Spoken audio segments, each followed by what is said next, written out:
Hello and welcome to Path to Power. I'm Matt Cooper. And I'm Ivan Yates. So what did you make, Simon, of Mr. Harris goes to Washington? Simon Harris gets his opportunity at the White House. They say everyone gets their 15 minutes of fame.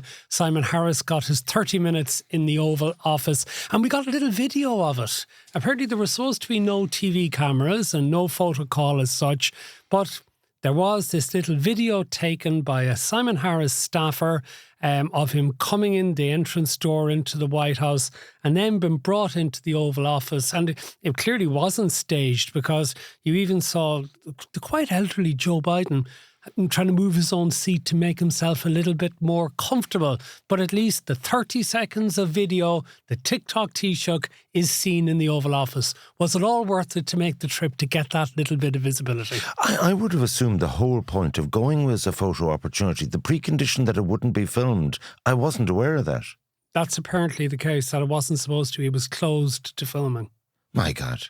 Well, you see, the original plan was that it was supposed to be this reception in the Rose Garden, and there was about 300 people invited, and because of optics, it was decided that it would be very bad for the Kamala Harris campaign and bad for the Biden presidency if they were seen to be whooping it up in the Rose Garden at a time when Florida was being battered by Hurricane Milton, which didn't turn out to be as bad a hurricane as many people had feared it would be. So I suppose they've been quite careful in that regard. But you do sort of wonder, like, is this on the bucket list for Simon Harris's Taoiseach is ticked off?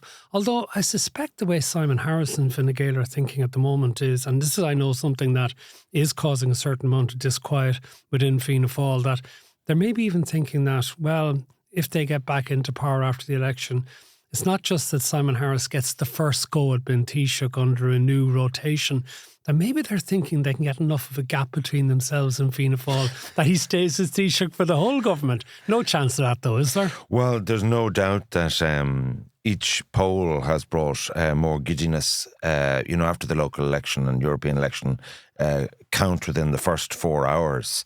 I was actually on radio and News Talk, and I said, well, this sort of maybe looks like a definite autumn election.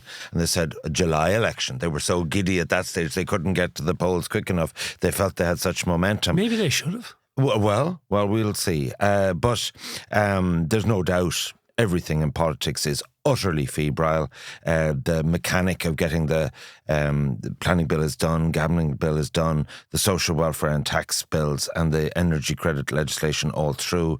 I detect there's no even civil service understanding that there's anything beyond that. So I'm looking at a dissolution sometime between the 24th and the 31st of October, with polling day still guiding around Friday the 22nd of November. Is there any chance that Fianna Fáil will refuse the actual election? I know the Constitution says it's totally down to the Taoiseach to make the call and make the decisions. One of the few real executive powers that the Taoiseach has. But if you think about it, that, they do actually have to hang together going back to get re-elected. That Micheál Martin puts down his foot, is pissed off with all of the publicity that Simon Harris is getting, the contrast that there seems to be between the youth and vigour, the newness of Simon Harris and the veteran status of Micheál Martin. And that Fianna Fáil thinks, now this could be counterproductive to Fianna Fáil as well, because they'd get a battering if the election was February or March as well, maybe after a bad winter. But that they think now at this stage that Fianna Fáil are thinking more about Fine Gael than they're thinking about Sinn Féin.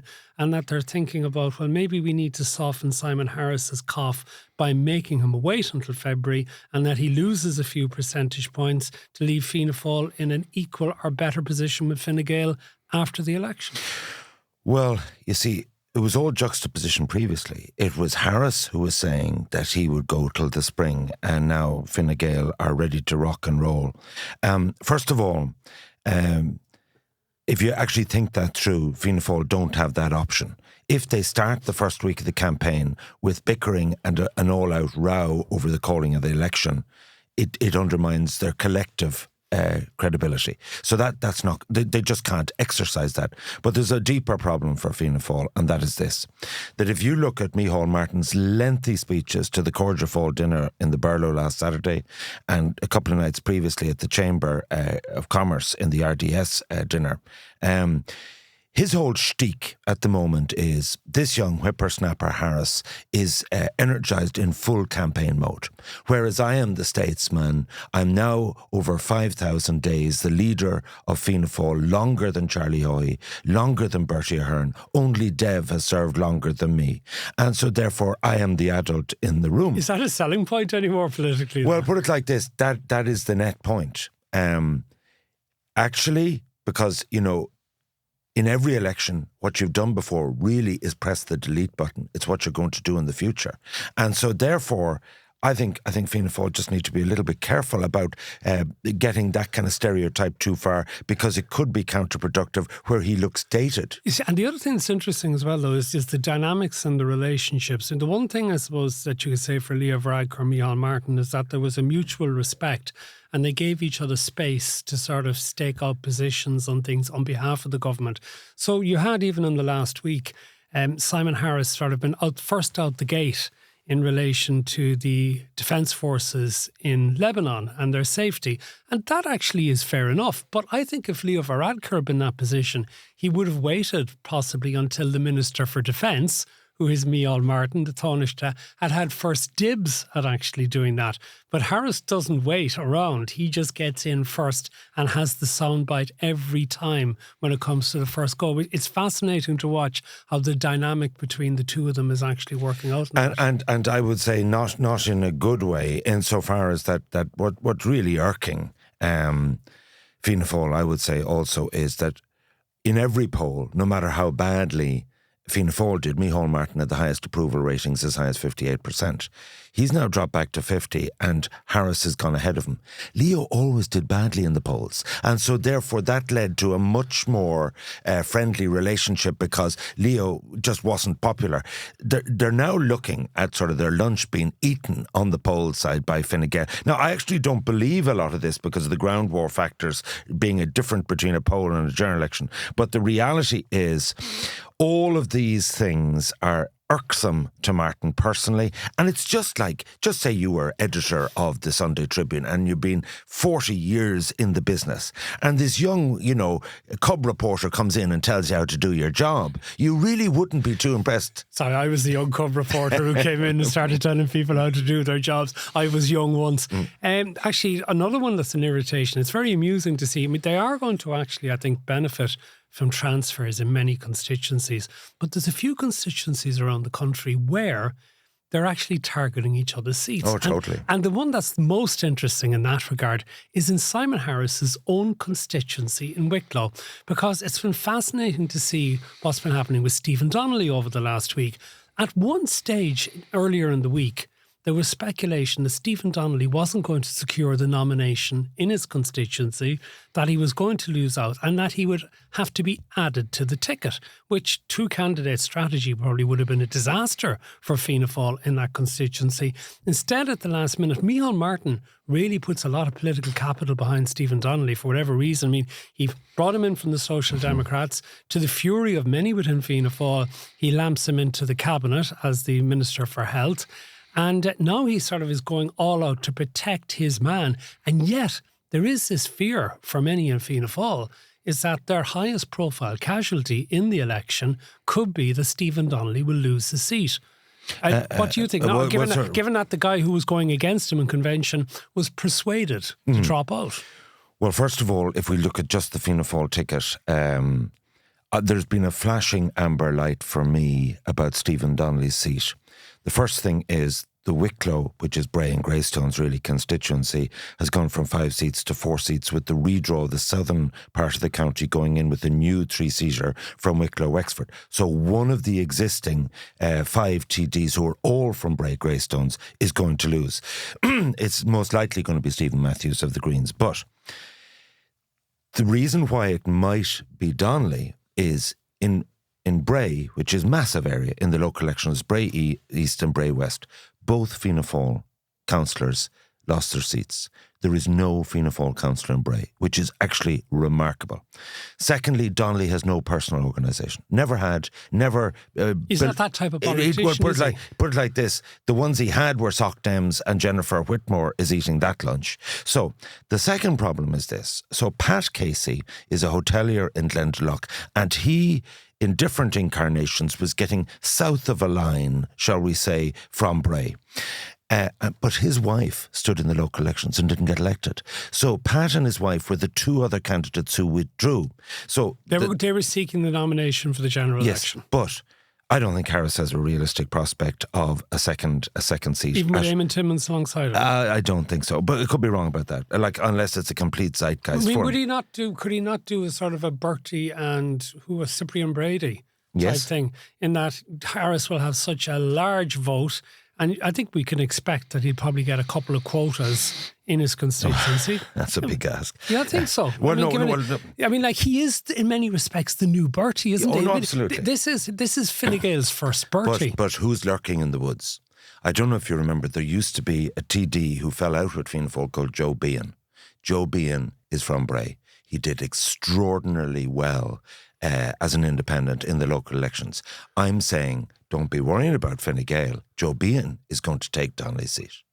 Actually, just talking of candidates, last week for the subscription episode, we had done a piece on the Roscommon constituency, and then on Saturday morning, we heard the news, the very unexpected and sad news, that John Naughton had died, who was the Fine Gael candidate, brother of the former Minister Dennis Naughton, and our condolences to his family and to all there who've lost him. And what we did in the subscription episode was, because it doesn't go out until a Monday, we actually excised that particular section from the subscription episode.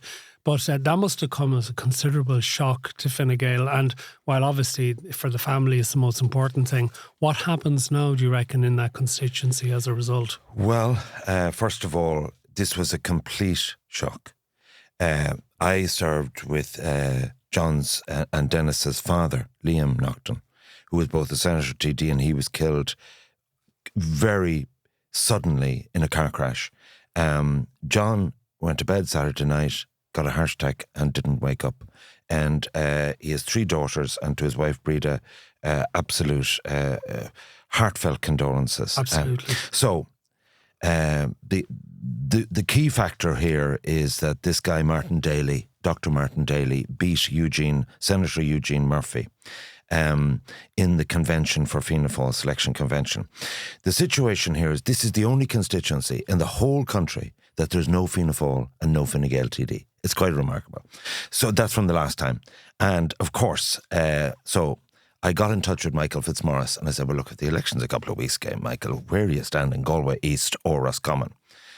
And would you believe it, I was a bit annoyed at this because I didn't believe it, but he said, look, I have an honest to God, I have a few family problems at the moment, health related and so on, not himself, and I perfectly respected that sensitivity, and he said he hadn't made up his mind, which tells me, because I've got to cut through on these issues, that are you going to go to a new constituency and not announce it? So I think he's staying put, in my opinion. So therefore, the situation is wherever he runs, he wins, in my opinion. Whether his proxy will win in Galway East, you see 19,000 votes have gone from the Galway-Roscommon constituency to Galway East, and it's been made a 4-seater.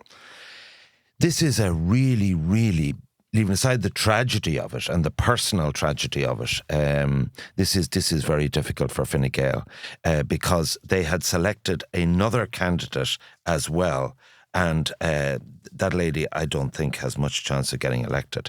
So this Dr. Daly is the bee's knees insofar as that... This is the Fianna Fáil candidate. Yes, Dr. Martin Daly. He beat by about 6 votes. He beat... Eugene Murphy was expected. He was senator for 4 years, ex-TD. He was elected to the Dáil in 2016, and they're apparently only going to run one candidate. So this Dr. Daly, who I would say is a little bit of an invention from HQ, Sean Dorgan special, he not only is a former president of the IMO, a big popular GP practice, but this is the killer. He is the team doctor of the Roscommon football team. And he is very electable. So I'm now looking at Claire Curran who is the Sinn Féin candidate from the west side, the Strokestown side, Ballydoreen side, who has done some work. So it's a battle between. So I'd say Fitzmaurice is assured of a seat. I think Daly will get a seat. And the last seat is between Fine Gael and Sinn Féin. And put it like this, they will absolutely need a Harris bounce, because Naughton, I would have said Naughton had a safe seat. Dennis's brother, all those factors going from.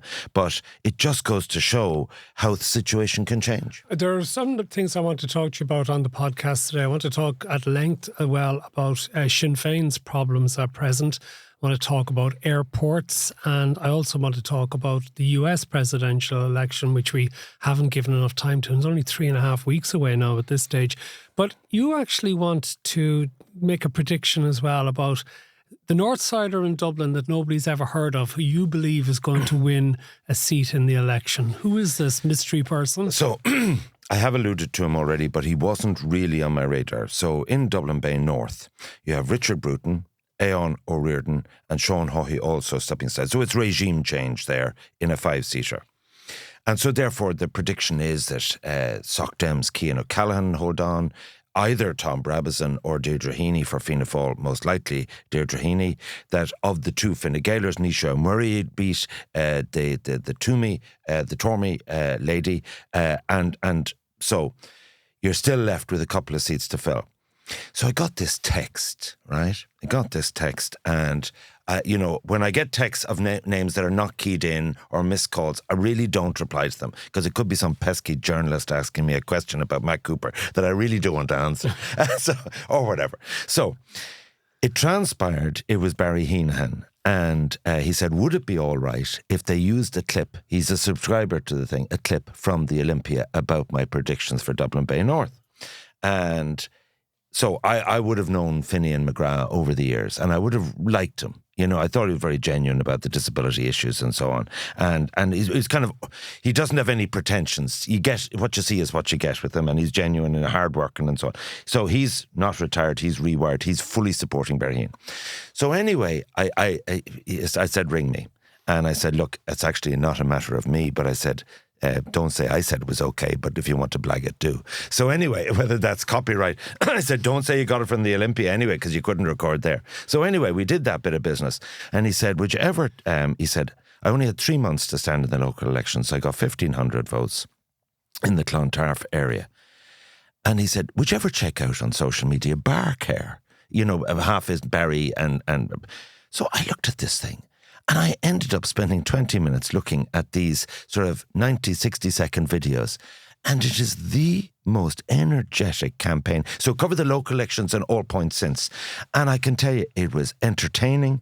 And if ever there was someone I saw, like Albert Dolan was the other one I saw at Galway races, that just, I kind of get a sort of intuition of, this guy's going to be a TD, insofar as his passion, his energy. He's just not long. He's only 26. He's just out of college. He's independent, is he? He's independent. I'd actually sent him a text subsequently. Serious question. Which independent grouping are you? Regional independence, Independent Ireland, whatever. No, he's another independent. He didn't reply me. He didn't reply to me. So anyway, because that is a serious question for all independents, because that means, are you going to possibly go with the government or not? But I just have to say, the energy from his campaign, it actually just, it was, I would go as far as to say it was Clinton-esque. Okay. Do you know who I'm told as well is going down well is Gráinne Seoige over in Galway.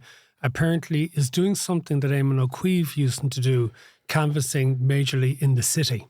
Apparently very, very busy and active in the city, which actually is probably a good tactic for her, because she could be pretty confident that she will inherit the Connemara vote from Eamon O'Queeve, particularly as she is the Gael Gore and the rest of it. But she is actually doing the groundwork. And is it house to house or on the Air Square? Right. I'm just told she is very busy, very visible and the rest of it. Well, from the moment I heard of her selection, I said she's guaranteed a seat from this point of view. First of all, there is one Fianna Fáil seat. Other than Eddie Cheevers or Alan Cheevers that fell out with the party. All the councillors are backing her. John Connolly, I don't think is going to get elected. And to be honest with you, Fianna Fáil are backing her. And a lot of media types said to me, you can't be serious about grunge show. I said, I'm being bloody serious. She's going to get elected. And so the fact of the matter is, she is, write it down, she will get elected. Okay. Why don't we take a break now? And when we come back, we will talk. Of course, subscribers don't have to listen to the ads. And pathtopowerpodcast.com is where you can actually get your subscription for your extra weekly helping of Path to Power, which is available from a Monday. But when we come back on this, the main edition, we will talk in detail about Sinn Féin's troubles, and it has been a very troubled week. And we will talk about the American election as well. All of that and more indeed after we come back from this. Welcome back to the second part of Path to Power. And let's talk about the White House. And it's only 3.5 weeks to go. And it seems to be on a knife edge as to who's going to win, Donald Trump or Kamala Harris. And I know you're going to start sneering at me now about Trump derangement syndrome and all the rest of it and stuff. And I'm fascinated by what's going on in the States at the moment, that most of the opinion polls, if you believe the opinion polls, have them within 1% of one another. It's sort of real margin of error stuff. And then you start looking at the individual constituency or states, and you wonder, is Harris going to win Pennsylvania, which is absolutely essential? And you wonder as well, is the Harris campaign that little bit underpowered in that it's not prominent enough to combat Donald Trump? What have they learned from the 2016 campaign when Hillary Clinton lost? Is Trump doing it the same way in 2024 as he did in 2016? But is that actually the right way to do things, given that he didn't win in 2020? And given that he didn't win in 2020 when people had seen him and Joe Biden was able to do it? I mean, what is it that Joe Biden did that Kamala Harris needs to do? And is the fact that Harris isn't pulling away from Trump, despite having trounced him in the one debate that they did, and he's afraid, he's scared of her to do another debate. But is it down to the fact that still a large section of the American electorate is misogynistic and they don't want to elect a woman, and is racist that they don't want to elect a black woman? Because when you see that how evil Trump is, and I use the word advisedly, and I know that people will say the Trump derangement syndrome, but when you see what he actually did to try and overturn the Democratic outcome of the last election, and when you hear his anti-immigrant baiting and all of the terrible things that he represents, and the fact as well that, you know, we mentioned earlier that, you know, Joe Biden didn't look particularly agile in that short video with Simon Harris that we saw, and correctly was required to stand down because there's severe doubts that he would have the cognitive abilities to be able to perform for another 4 years. Indeed, you wonder how he's going to perform for another few months. But when you take all of these things into consideration, Trump as well is rambling all over the place. It's word salads at this stage. I mean, the guy looks to 77. You wonder, is he going to survive 4 years in the Oval Office? And does that mean J.D. Vance will be the president? Given all of those things, why is it that we're still tied? Well, my default position when it gets down to the wire is to ring Stuart Kenny, because Stuart Kenny, over the last 30 years... To a better extent, Stuart Kenny is the man who founded Paddy Power. And he's a political obsessive. He loves gambling on politics as much as he loves gambling on other things. I don't recall him ever backing a losing candidate, and he absolutely sold out on Biden the last time. So how do you mean he sold out? He had his life and more on for Biden to win. He backed Biden to win at around 8 to 11 or so. And it was actually much closer than he thought. The first thing is that swing states in 2016 and 2020 are no longer swing states. So you take Iowa, Trump is 1 to 33. You'd need to put 33 euros on to win one, which means that Kamala Harris is a 20 to 1 shot in Iowa. In Ohio, he's 1 to 40 to win. That means just there's no betting. In Florida, he's 1 to 9 to win. In Texas, another huge state, he's 1 to 25 to win. So then we go into ones that are a little bit in doubt, but very much leaning towards Trump. Arizona, Trump is 4 to 11. Georgia is 4 to 9. North Carolina, he's 4 to 7. And so therefore, okay, well, which ones, you know, other than your Californias and your New Yorks and all of that, where is Kamala in this? And in the swing states of Michigan, Nevada and Wisconsin, she's a more marginal 4-6 favourite, which means it could go against her. So the market has moved in overall terms fairly decisively towards sort of 4-6 Trump to win this. So I rang him and he said, come back to me in October and I'll tell you what I think. And he likes to get... You came back to him in October, I came back to him yesterday. Yeah. And so basically, he put it like this. Stuart is greedy insofar as that he wants a better price, but he feels that Trump is a genuine 4-6 shot, but he wants to back it at evens. But he hasn't had a bet yet. So I think it all swings on Pennsylvania. But the interesting thing in Pennsylvania is there's a couple of polls there that does have Harris ahead. There's the Nat Silver poll, there's another poll, or the Nate Silver poll and another poll. And also that when it comes to the Senate race, the incumbent Democrat Bob Casey is polling 10 points ahead of the Republican.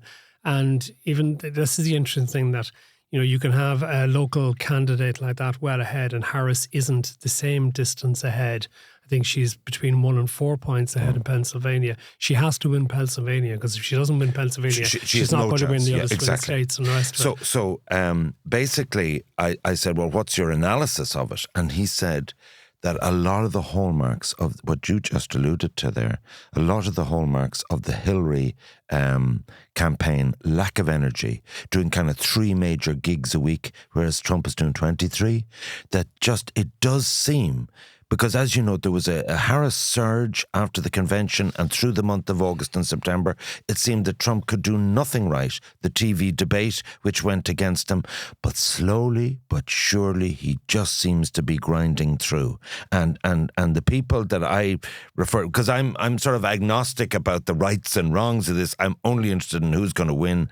More and more people are saying... Why are you agnostic about that? Because I can't control it. I can't control it. Look, there's, 360 million people in the States. I'm hard set to get on top of 43 constituencies in Ireland. Like, I'm not an international person. I get all the points of the corporation tax, of the NATO points. The tariffs. And all of those points. But like the truth is that I do think that there is a default position in the media which is denial about Trump. And I don't think it's necessarily denial at all at this stage. I think it's actually there's a very real understanding of the possibility that he could get re-elected and a very real fear of the adverse consequences of that and of what it actually says about American society, the way it's going. But does that surprise you? Like you do this thing every week with Cal and Hal and Mary and Pat. I lose track because I'm not as interested in it as you are. But like, I mean, American society, I spent 16 weeks there in 2016. And I thought, geez, I wouldn't like to live there. Like they were quite ignorant people. They ate too much. They were overweight. Like there was like I remember going into some of the rail stations in Chicago and places like that, and there was homeless people there with. Actually, you could see the gangrene and the blood on their feet. Their toes had disappeared. I never saw such poverty. When you go to San Francisco and see how many people, talk about tent city here, just lying out there, and the weather's good in San Francisco. Like, I just thought, oh my God, what a society. And like, it's just so, but there are literally 50 Americas. Would that be fair? Yeah, and when you move out of the main cities, and I remember 2017, I was filming a documentary and we went into Pennsylvania and went into the rural areas and we went to Bethlehem, which was the main base of US Steel previously. And now the old plant has basically been turned into a series of restaurants and various other sort of tourism centre, effectively, with plans for other things in it.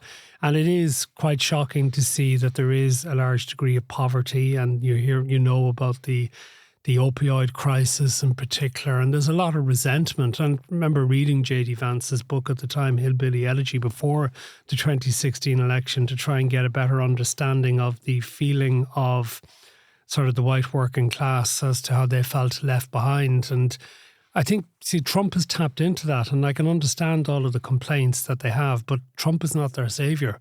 Trump is manipulating them, and Trump is manipulating them on behalf of the billionaires to whom he's promising the tax cuts. And also, I'm more interested now again in finding out more about Peter Thiel and people like that who are funding J.D. Vance. I mean, I think the nightmare scenario isn't necessarily Trump in power. It's Trump handing over to J.D. Vance. But people said he did well in the debate. That J.D. Vance did. Yeah. Oh, yeah. I mean, he came across, but I mean, this is a guy who still sneers at childless cat ladies. This is a pretty nasty individual who also, again, is selling a story about, coming from, I am one of you, coming from poverty and the rest of it. Whereas actually, he's in Ivy League in the end. He got there and he's in the enthralled to the Peter Thiels of this world. And then you see the likes of Elon Musk bouncing around the stage in Butler last week with... He seems to be the most active person in the Trump campaign. Elon Musk. But I mean, Musk is not... Is he going to have a role in the administration? Well, he's the puppet master, maybe. I mean, it is quite extraordinary how, these guys who are shouting about free speech advocates and all the rest of it. I mean, Musk is the fastest man to shut down anything on X or Twitter that is critical of him or that he doesn't like. The algorithm is deliberately manipulated to push pro-Trump material and to dampen down pro-Harris material. So, I mean, it's a very serious manipulator. Everyone used to go on about the Rupert Murdochs of this world and Fox News and the print media. I mean, the real manipulators, the William Randolph Hearsts of the 21st century, are the likes of Elon Musk. And Musk has some pretty mad ideas. If there's a book I'd recommend for you to read, Walter Isaacson did a magnificent... Other than Who Built Ireland or Who Owns Ireland? We've moved on from that. We've moved on from that. There's a brilliant biography of Musk done by Walter Isaacson, who had previously written this magisterial biography of Steve Jobs. But I know a lot of people just are repelled by Musk, but it's a really brilliant way of understanding Musk. And I tell you the biggest problem I have with Musk, I mean, apart from the hypocrisy of the fact that he's an immigrant himself and he's pushing this anti-immigrant stuff, but he's one of these, he has all of the hallmarks of, and I'm saying this carefully, of a white supremacist. He's a South African. That's harsh. He's a South African white supremacist, is the way that he comes across. And he's a tell us what you nasty, really think. Yeah. But I mean, that's a pretty, not a person. You I get you. Know? You're absolutely sincere about what you're saying. Stuart's final word is this. He said, when he looks at the American election, he said, who is the incumbency candidate and who's the change candidate? And he said 9 times out of 10, the change candidate wins. And when you stand back from it, Trump is the change candidate. Actually, I disagree with Stuart in relation to that. Actually, the history of American politics shows the incumbent candidate tends to win. Remember, Barack Obama got 2 terms, George W. Bush got 2 terms, Ronald Reagan got 2 terms. Occasionally you get somebody like Clinton swept away George Bush Sr. Yes, that's absolutely true. Biden swept away Trump.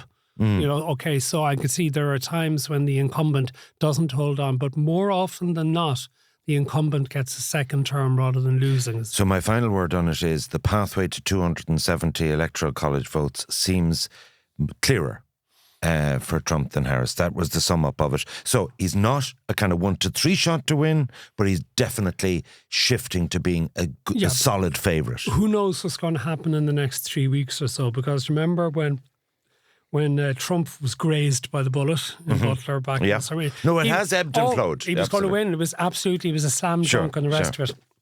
And before that, the Biden-Trump debate, Trump has won. Then suddenly Harris beats Trump all over the place in the debate, which was highly instructive to the ease with which she actually beat him that night.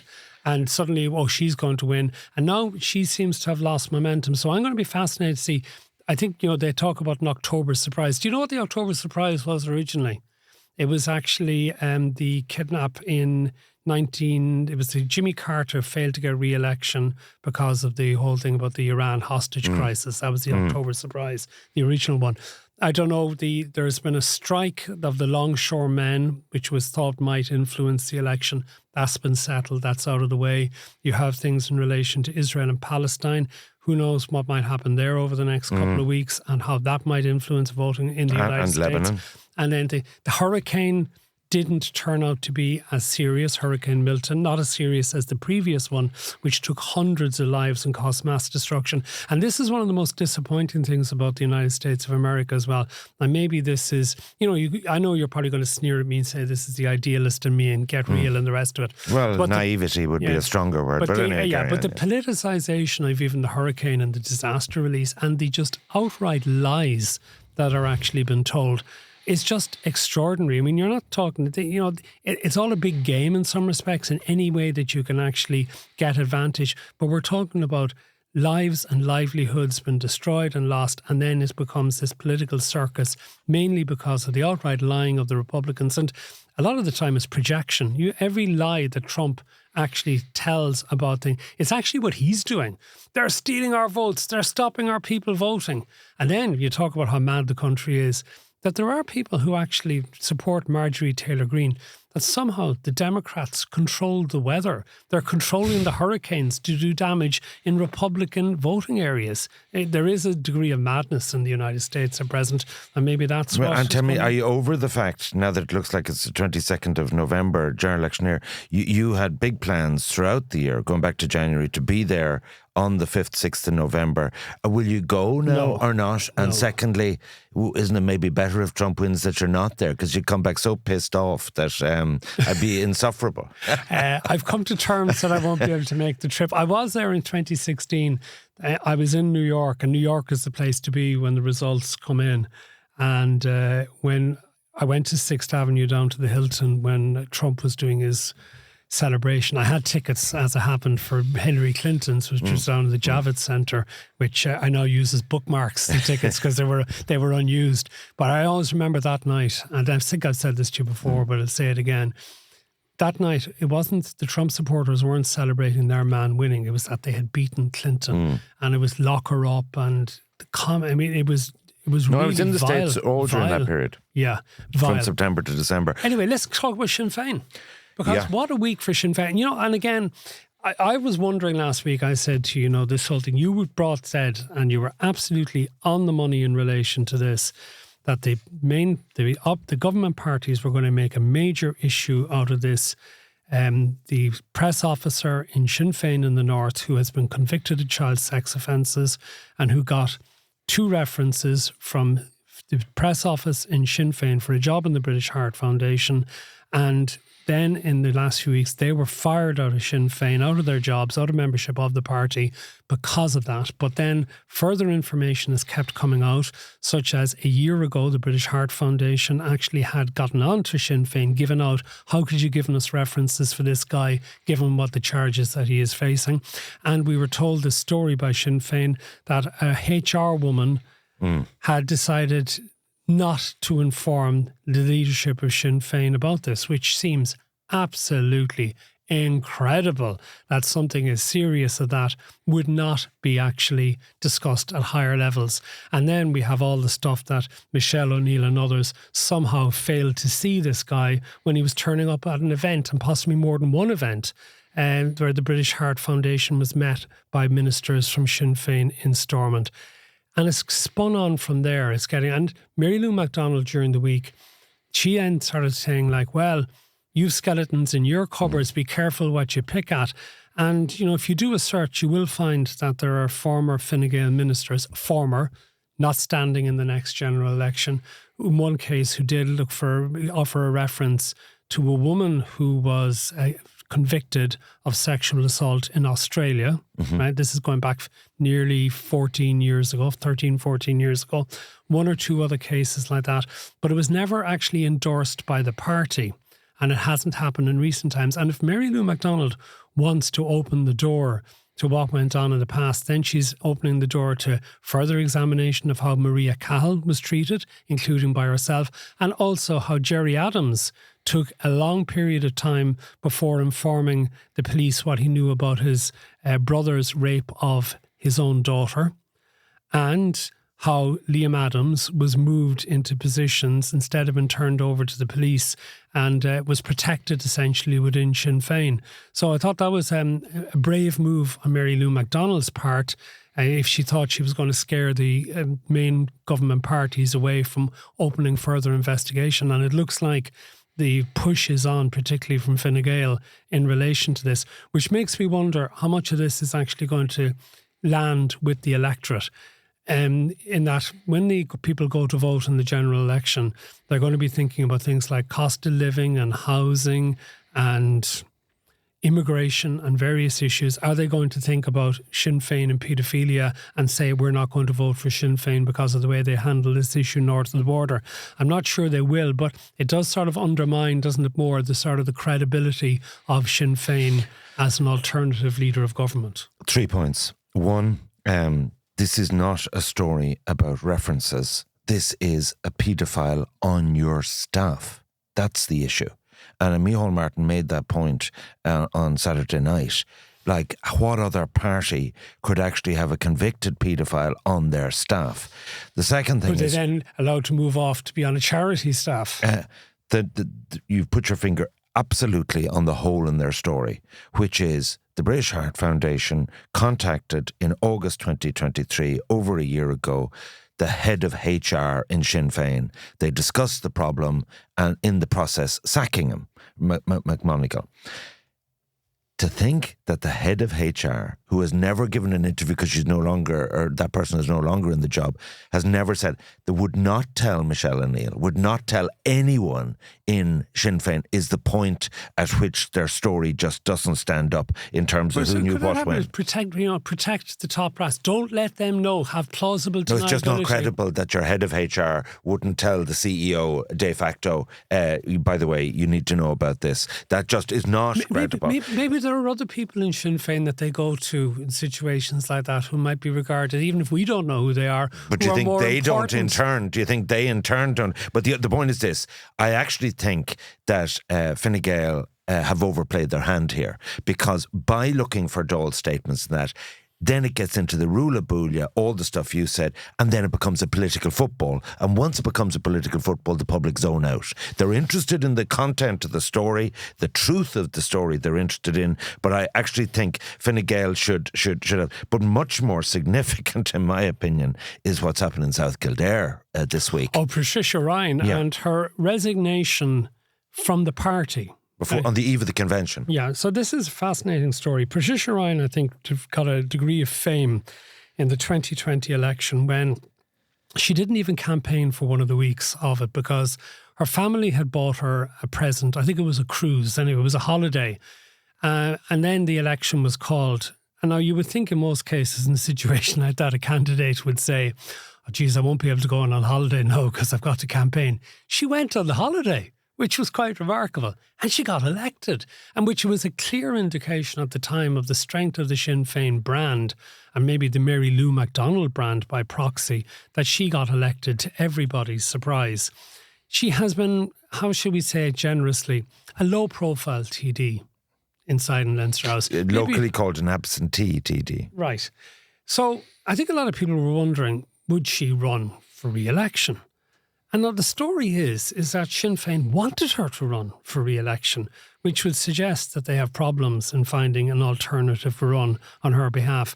That she actually was not keen, and she actually has apparently had some health issues, is the story going around. And by the time this podcast goes to where, she may have done an interview in local radio in Kildare, which is very interesting. Explaining her health issue, possibly? Well, explaining why she has decided that despite Sinn Féin's entreaties, she has decided not to stand for re-election, and has also gone to the extreme of quitting the party, which is actually, there's one thing actually, turning around and saying, look, I can't, I'm standing down. And it was notable, the That's statement. what Joe McHugh did. But the statement came out, there was nothing from Mary Lou MacDonald thanking her or anything like that about having been a valued TD and all the rest of it. So this makes you wonder, like, what is going on with an awful lot of the TDs? And I was talking to a friend of mine who was actually quite interesting in this as well, making the suggestion in relation to Sinn Féin that they're having something like the Fianna Fáil problem that you identified earlier,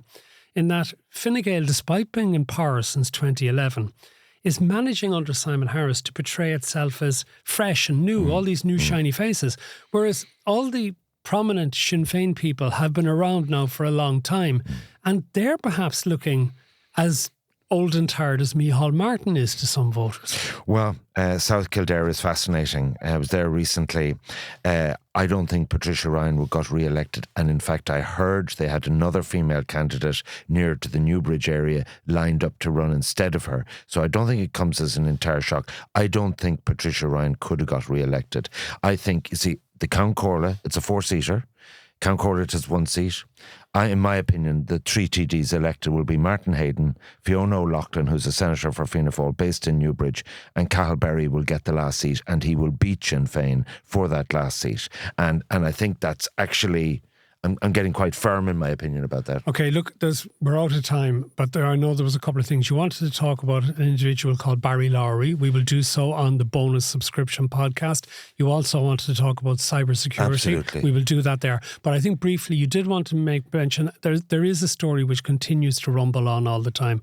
Our airports, right? And I see now the latest thing in relation to Dublin Airport is the US government is getting pissed off about this, because it's getting pissed off about a number of its carriers will not be able to get the slots they want and actually are being required maybe to lose slots in Dublin Airport. I think that this is likely something that may have come up for Simon Harris in Washington during the week, that get this issue with Dublin Airport sorted out. So I'm making a prediction that despite all the things that Eamon Ryan and the Greens have been saying, we can't interfere with the planning process and whatever. Yeah, leave the planning go on as it is, the thing about extending in future the numbers that can go through, but there can be some sort of ministerial order, I suspect, will be signed before this government goes out of office for a temporary exemption for the numbers that are allowed through Dublin Airport.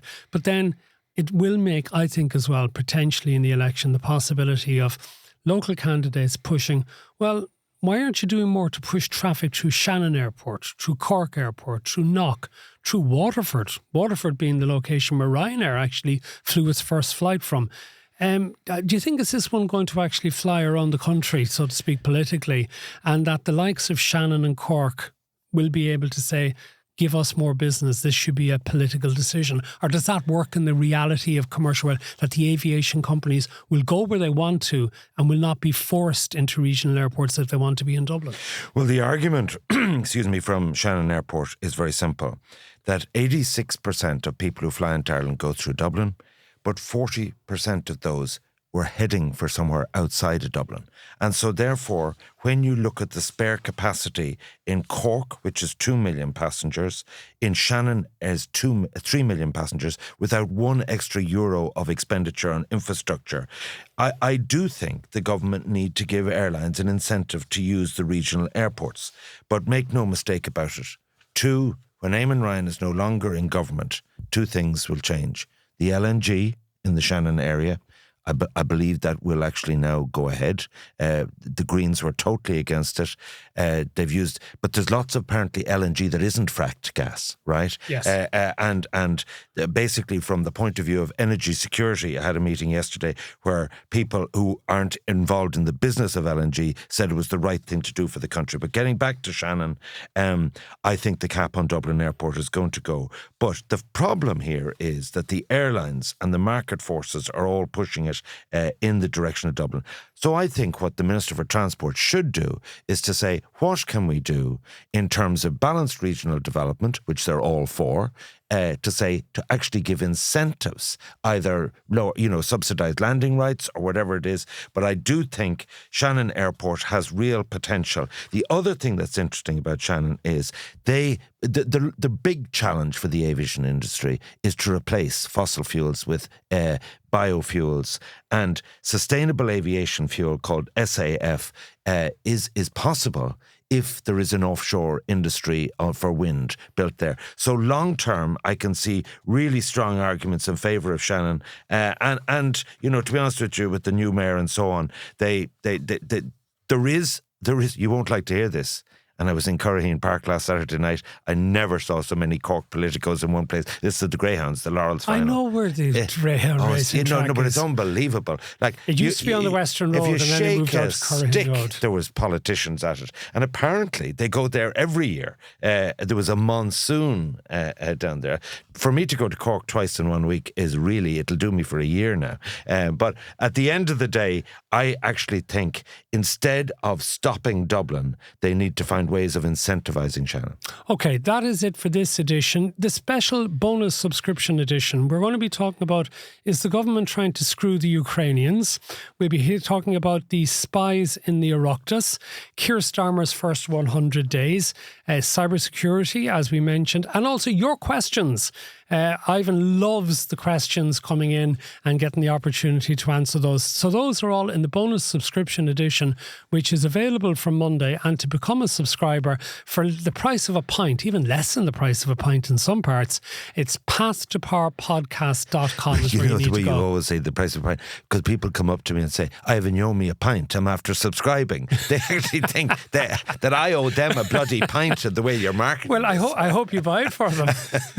Until the next time, from me, Matt Cooper. And from me, Ivan Yates. And thank you to the entire production team, Tom and Aidan and everyone else. Until the next time, goodbye.